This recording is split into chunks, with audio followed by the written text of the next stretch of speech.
Olá, boa tarde! Você está surpreso? A gente resolveu entrar bem no meio da sua tarde para trazer informações preciosas e valorosas sobre a sua saúde. Estou aqui na companhia do Dr. Lair Ribeiro, no canal oficial do Dr. Lair, aqui no YouTube. Doutor, todo mundo esperando seu cumprimento, doutor. Oi, tudo bem? Pois é, estamos aqui surpreendendo, mas agora para frente não vai ser surpresa, porque de vez em quando nós vamos estar fazendo isso, tá bom? Exatamente.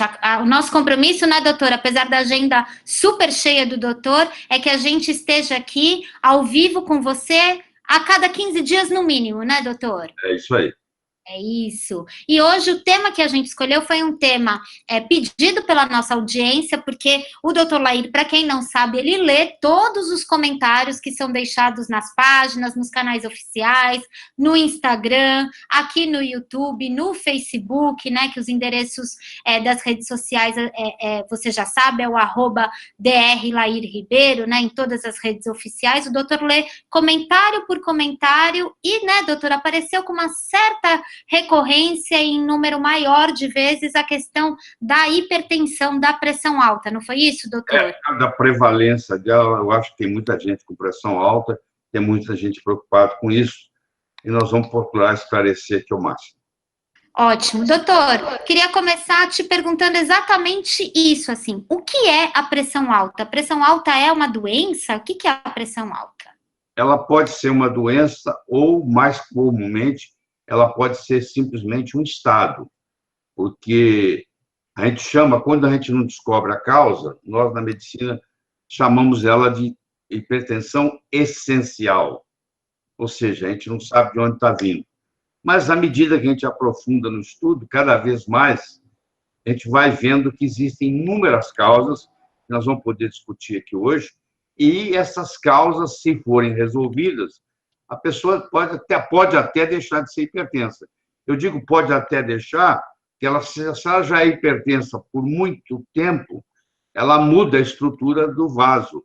Então, mesmo que tirando a causa, agora o vaso já está lesado e contribui na manutenção da pressão alta, entendeu? Entendi, doutor. E aí, doutor, assim, pelo menos aqui nas suas redes sociais oficiais, apareceu bastante, né, o número de pedidos sobre esse assunto da hipertensão. Mas no Brasil também há uma prevalência muito grande de casos, doutor? A estatística brasileira não é muito correta, você sabe, né? Deixa a desejar. Mas, até onde a gente tem acesso, em torno de 25, 26% da população adulta brasileira tem um certo nível de pressão alta, entendeu? Em torno de 20, um em cada 4 brasileiros adultos, vamos pôr assim. Mas, se você for ver uma faixa etária, por exemplo, de mais de 65 anos, 65% dos brasileiros com mais de 65 anos são hipertensos. Se você vai para uma faixa acima de 77%, acima de 77 anos, 77%. Então, esse número é fácil de guardar. Acima de 65 anos, a prevalência é de 65%. Acima de 77 anos, a prevalência é 77%. Doutor, estou percebendo então que aumenta a idade, aumentam os casos de pressão. O envelhecimento é uma das causas, quais outras tem? Não, o que acontece é o seguinte: a pressão arterial é o produto do débito cardíaco pela resistência periférica. O débito cardíaco, por sua vez, é a multiplicação do volume sistólico vezes a frequência cardíaca. Então, você vê, o volume interfere, a frequência cardíaca interfere, a resistência periférica interfere. Então, quando você faz essa multiplicação e ela está aumentada, a pressão vai aumentar. Mas, como eu mencionei, muitos casos não é a doença, é um estado. Por exemplo, no caso do hipotiroidismo. O hipotiroidismo é a glândula tireoide não está funcionando apropriadamente. E ela, então, gera uma substância chamada mucina, que vai eventualmente causar o mixedema. E essa substância ela está dentro dos vasos, dos capilares, e ela aumenta a resistência periférica. Então, quando o coração bombeia, tem uma resistência para o sangue fluir. E esse aumento de resistência causa um aumento de pressão alta. um aumento de pressão, vai causar pressão alta. Só que é muito perigoso você tratar uma pressão alta num paciente com hipotiroidismo, porque se a causa é hipotiroidismo, o tratamento para essa pressão alta é tratar o hipotiroidismo. Porque se eu não trato o hipotiroidismo, mas baixo a pressão, eu vou ter uma dificuldade de perfusão do sangue chegar até a periferia. Isso é uma causa. Deixa eu ir para a segunda causa. A segunda causa é a resistência insulínica. É o paciente que é diabético. É muito comum o paciente diabético também ser hipertenso e também ser obeso. Esse paciente diabético que tem a resistência insulínica aumentada, a resistência insulínica faz ter mais insulina. Insulina retém sódio. Sódio retém água. Retenção de água aumenta o volume sanguíneo. Aumenta o volume sanguíneo, aumenta o volume sistólico. Aumenta o volume sistólico, aumenta a pressão. Entendeu? Outra causa interessante e muito comum é a deficiência do magnésio. Nós vamos poder discutir em mais profundidade ainda nessa apresentação. Mas o magnésio é um potente relaxante vascular. E quando eu tenho falta de magnésio, que nós vamos discutir depois, você tem uma constrição dos vasos. Isso aumenta a resistência periférica, isso aumenta a pressão. Se eu tenho uma deficiência de magnésio e tenho pressão alta por isso, e eu trato essa deficiência de magnésio, a tendência é a pressão normalizar. Outra coisa interessante, a pessoa que não toma sol, ela foge do sol totalmente, ela não tem produção adequada de vitamina D3, porque a vitamina D3 é produzida o sol batendo na pele, é quando começa tudo, é o colecalciferol, que vai virar calcidiol no fígado, que vai virar calcitriol nos rins. Mas aí a pessoa tem deficiência, a deficiência da vitamina D3, D de dado, também é uma causa de hipertensão. A outra causa é o aumento do ácido úrico. Então, se eu tiver o ácido úrico demais, esse ácido úrico vai inibir uma molécula muito potente e muito benéfica chamada óxido nítrico, que é o que mantém a vasodilatação das artérias, dos capilares, não tendo óxido nítrico suficiente, porque ele é inibido pelo ácido úrico. Esse paciente também desenvolve, além de desenvolver gota, desenvolve pressão alta. É muito comum o paciente com gota também ter pressão alta.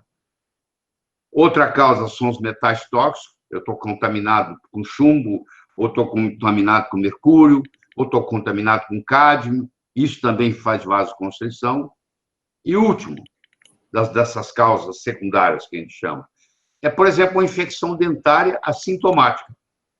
A pessoa não sente absolutamente nada, tem um dente com problema, um canal maltratado, tem uma infecção, ela não se manifesta clinicamente, mas ela libera substâncias que vão contribuir para o aumento da pressão. Vocês estão vendo que existem várias causas.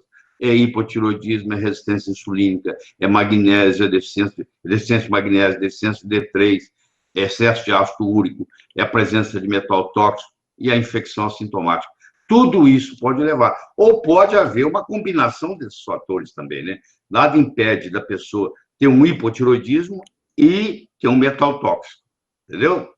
Entendi, doutor. E o que ocorre também é que muitas pessoas relatam que mesmo tomando medicamento certinho, elas mantêm os níveis de pressão alterados, né? Nem todo mundo tem a pressão controlada. Eu diria que em torno de 40% dos pacientes sendo tratados ainda deixam a desejar. Tá? Os números não ficam como o médico gostaria que ficasse. E talvez um dos motivos seja esse, doutor, porque essas causas secundárias não são tratadas, doutor? Pode ser sim, as causas. Isso é uma coisa. A outra, que já é bem mais complexa, é o tipo de pressão alta que a pessoa tem. Porque, tirando essas causas aí, vamos falar da hipertensão que a gente chama de essencial. Certo. Foi um mecanismo dentro do corpo que criou. Ele tem 3 tipos diferentes, bem distintos, cujos medicamentos têm que ser diferentes. Você não pode tratar todo mundo igual. Então, por exemplo, você tem o paciente que o problema dele é excesso de volume, então esse vai se dar muito bem, por exemplo, com um diurético ou com bloqueadores de cálcio. Você tem aquele paciente que o sistema renina, angiotensina, aldosterona está ativado, então eu vou mexer nessa cascata, ou eu vou dar um inibidor de renina, ou vou bloquear o receptor da angiotensina 2, ou vou fazer um inibidor da ECA. 45% dos pacientes hipertensos essenciais, o mecanismo de ação é esse. E o terceiro, que é 15% dos pacientes com hipertensão essencial, é a chamada hipertensão neurogênica, que vem da cabeça, do nervoso, do estresse. A pessoa ganha na loteria, fica com a pressão alta. Perde dinheiro, fica com a pressão alta. Então, se a economia está muito boa, a economia está muito ruim, faz mexer na pressão, porque a emoção, de qualquer jeito que seja, ela perturba. Às vezes, uma emoção... Já vi muita gente contar de casos de pessoas que morreram quando descobriram que ganharam na loteria. A alegria é tão grande que mata, entendeu? Porque sobe cortisol, sobem as catecolaminas e etc. Entendi, doutor. E aí precisa de um organismo equilibrado para controlar tudo isso, né, doutor? Isso também é saúde. Sim. Doutor, é isso que faz também que algumas pessoas relataram aqui, que quando elas vão ao médico, a pressão lá no consultório fica elevada, mas quando chega em casa não está tão alta, ou o contrário, isso também, mas principalmente quando vai no médico e a pressão lá dá uma pressão alterada, isso acontece? Isso é o mais comum. Existe caso onde a pressão está normal no médico e está aumentada em casa, mas isso é mais raro. O que você está se referindo é a chamada síndrome do avental, que quando o paciente chega lá e o médico de avental branco, agora já não é branco mais, tem várias cores, mas antigamente era chamado de síndrome do avental branco. Isso tem muito a ver com o tempo que o médico dedica ao paciente, se o médico está com muita pressa, isso depende se tem conversa durante a medida da pressão. Quando você está medindo a pressão, você não pode conversar, porque quando você escuta, a pressão baixa. Quando você fala, a pressão sobe. Existe um reflexo.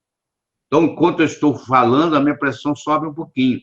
Às vezes, está sendo usado um manguito inadequado, a pessoa é muito obesa, tem um braço muito grosso, e o manguito não é um manguito de coxa, nesse caso tem que ser usado um manguito de coxa. Lá, muitas vezes, no consultório médico, é feita uma medida única, mede uma vez só, e o critério para medir pressão, você tem que medir 3 vezes, jogar a primeira fora, fazer uma média da segunda com a terceira, e, às vezes, o esvaziamento é muito rápido. Então, o médico calculou, deixou correr rápido demais. Também dá erro na medição, entendeu? Então, tem vários fatores que contribuem. Por isso que eu sou a favor de que esse controle de pressão tinha que ser feito em casa. É ensinar o paciente, ensinar ele que aparelho comprar, como é que ele deve medir, quantas vezes por semana, e etc. Entendi, doutor. Para que o paciente consiga fazer essa medição em casa, para que ele tenha o número real. E existe alguma dica que a gente pode dar para as pessoas, para elas medirem a pressão em casa, doutor? Primeiro, eu recomendo que ela não meça com esse aparelhinho que põe no punho. Ele não tem a acurácia necessária para fazer o controle. O ideal é o do manguito automático. Quer dizer, a pessoa não precisa entender de nada. O robozinho lá faz tudo, mas tem que ser com manguito. Ela tem que escolher, de preferência, o braço esquerdo, para ela poder manusear mais fácil. Ela tem que tirar a pressão sempre no mesmo braço. Ela tem que fazer isso 2 vezes por semana. Medir 3 vezes. Descartar a primeira medida. Pegar a segunda e a terceira, fazer uma média. E aí faz a média do mês. E aí leva para o médico. No último mês, a minha pressão foi essa. Ele fez uma média, sempre usando do mesmo jeito. Ótimo, doutor.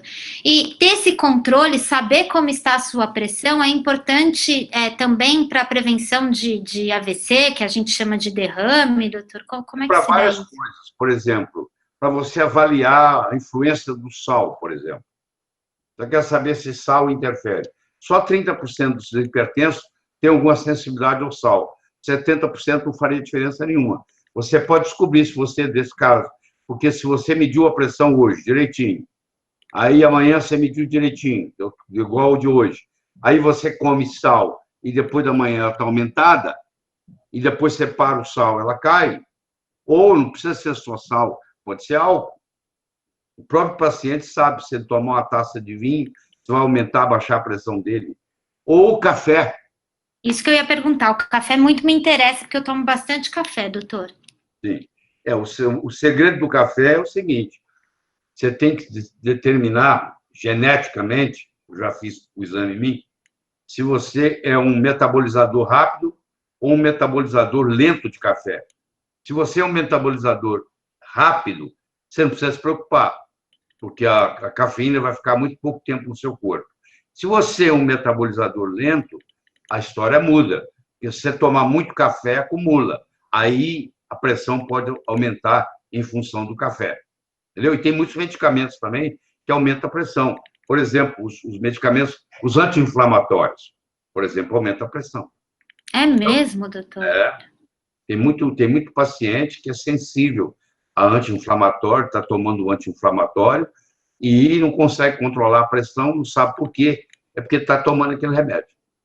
Doutor, mas eu quero voltar só um pouquinho em algo que você falou, porque imediatamente quando o senhor falou, a minha avó já me mandou aqui uma mensagem que ela disse: doutor Lair disse que só 30% das pessoas são sensíveis ao sal, então o sal não é o causador absoluto da pressão. Doutor, Não. explica para minha avó e para todo mundo. Eu diria que até menos de 30% são sensíveis ao cloreto de sódio. Porque o sal, lá onde ele está, na mina, ele tem 82 minerais. Dependendo do sal, tá? Tem sal que chega até 90 minerais. Por exemplo, o sal do Mar Celta tem 92 minerais, para você ter uma ideia. Então, você pode fazer espectrometria de massa do sal e determinar quais minerais ele tem. Então, o que a pessoa pega lá os 84 minerais e faz virar 2. Elimina 82.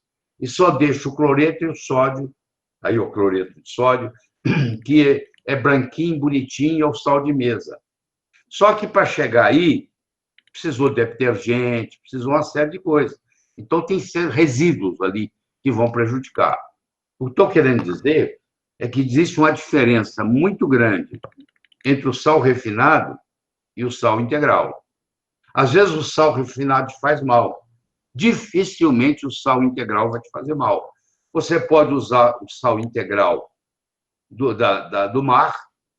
A costa brasileira tem muito sal bom, tem muitas empresas boas no Brasil, eu não vou falar nome de nenhuma, mas tem muitas.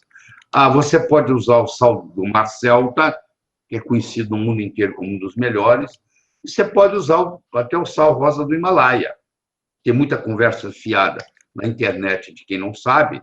Eu recomendo que, para você falar de sal rosa do Himalaia, você devia de ler pelo menos uns 2 ou 3 livros que existem no Amazon.com sobre o assunto, para você entender, porque você me perguntar assim, o sal do Himalaia tem flúor? Tem, mas o flúor da natureza é 5.000 vezes menor do que o flúor da água da sua torneira de casa, pra você ter uma ideia, entendeu? O fato de ter flúor não significa que está fazendo mal, é quantidades ínfimas, muito pequenas.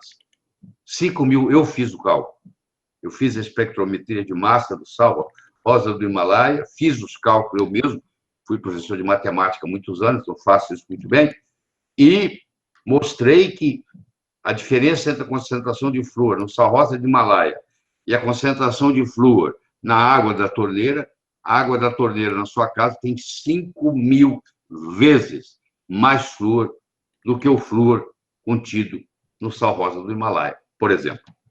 Nossa, doutora, então, se as pessoas fizerem uma simples substituição, né, entre o sal branco, que o senhor falou que tem todo esse processo aí para ele ficar branquinho desse jeito, pelo sal integral, elas já estão contribuindo para controlar a pressão delas, doutor? Algumas delas têm até problema, porque controla tanto que o remédio que está tomando começa a fazer mal, baixar a pressão demais. Pra você ter uma ideia, porque o sal integral, ele tem magnésio, que nós vamos discutir daqui a pouco, ele tem potássio.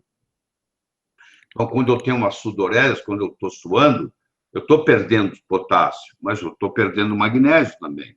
Então, quando eu faço sal integral, eu faço reposição de magnésio, eu faço reposição de potássio, entendeu?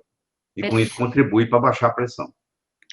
Doutor, a gente já está chegando aqui em 22 minutos dessa nossa conversa. O senhor falou para mim que a gente teria só 30 minutos e está todo mundo pedindo muito magnésio, porque o magnésio, ele realmente tem sido muito estudado, né, doutor? Não sei se com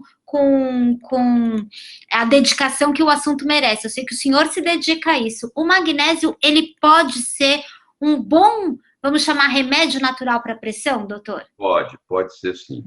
Ele é um potente relaxante vascular, ele é um potente antiarrítmico, ele estimula, trata a insônia, porque ele estimula a produção de melatonina. Ele é muito interessante em pacientes com epilepsia, porque ele tem uma ação também anticonvulsivante. E o magnésio, nós estamos aqui por causa do magnésio, porque o magnésio surgiu lá 2,7 bilhões de anos atrás, quando surgiu o cloroplasto, que tem a capacidade de produzir a clorofila, que vai fazer a fotossíntese, vai tirar o gás carbônico do meio ambiente, vai jogar o oxigênio. Foi quando começou a fase aeróbica do planeta Terra. Então, se não tivesse magnésio, não teria oxigênio. Nós não estaríamos aqui. Então, o magnésio é realmente o maestro de tudo isso. E ele é cofator em mais, alguns livros dizem mais de 500 enzimas no corpo. Alguns dizem 300. Eu diria que deve ser até mais do que isso, entendeu?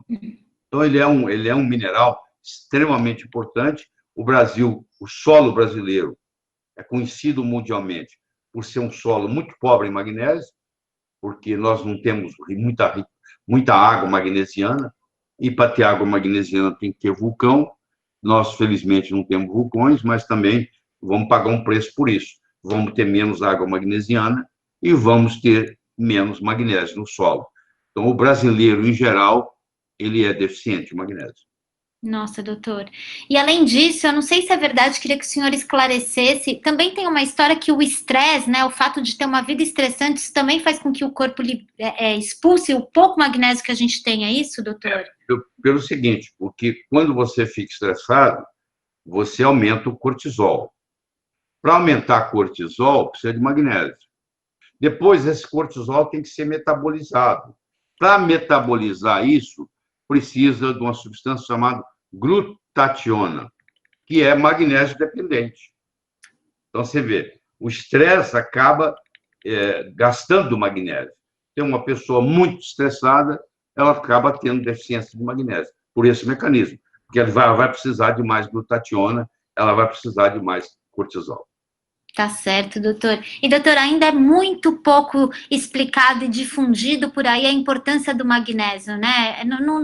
As pessoas não sabem. O magnésio a gente também perde, quanto mais idade a gente tem, maior a deficiência, doutor? É o seguinte, nós temos uma reserva de magnésio no osso para atender as necessidades cardíacas. Só que a partir dos 55, 60 anos, essa reserva praticamente esgota. Uma pessoa de mais de 55 anos de idade, se ela faz um esforço muito grande, ela vai num churrasco, e depois do churrasco ela resolve jogar uma pelada no campinho lá da casa onde estão, pode acontecer, como acontece com frequência, morte súbita.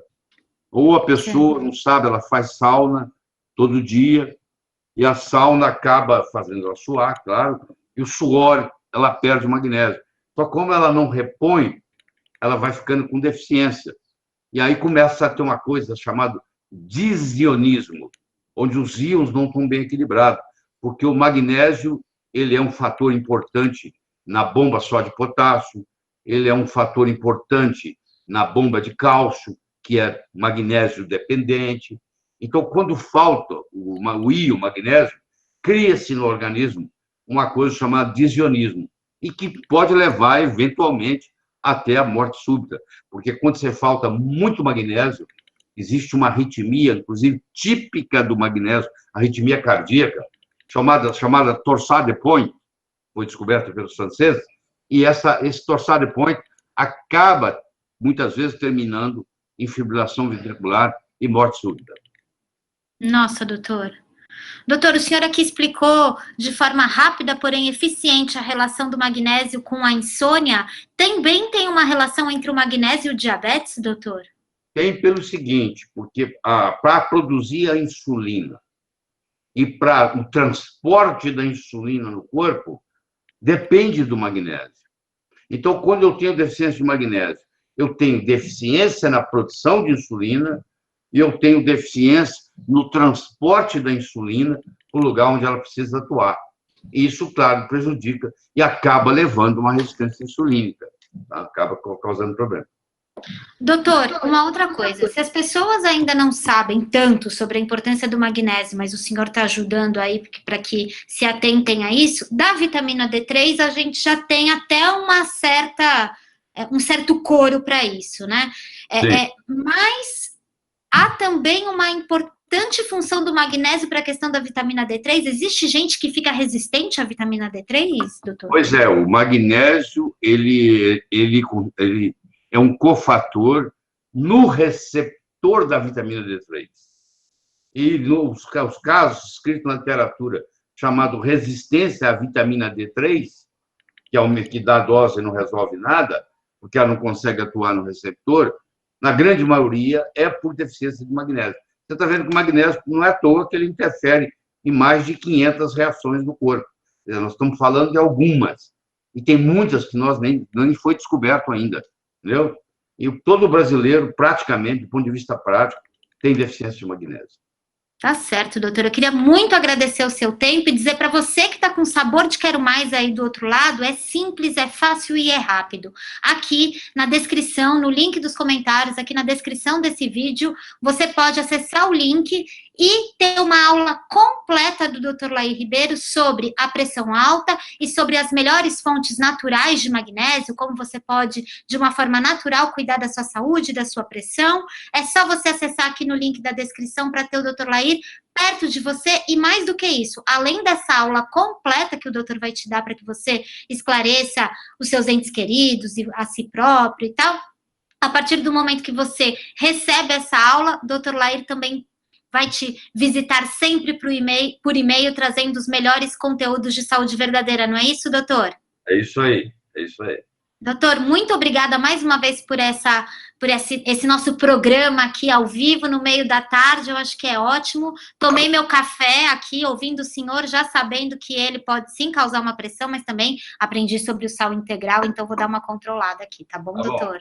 Até a próxima. Até a próxima, gente. Obrigada, tchau.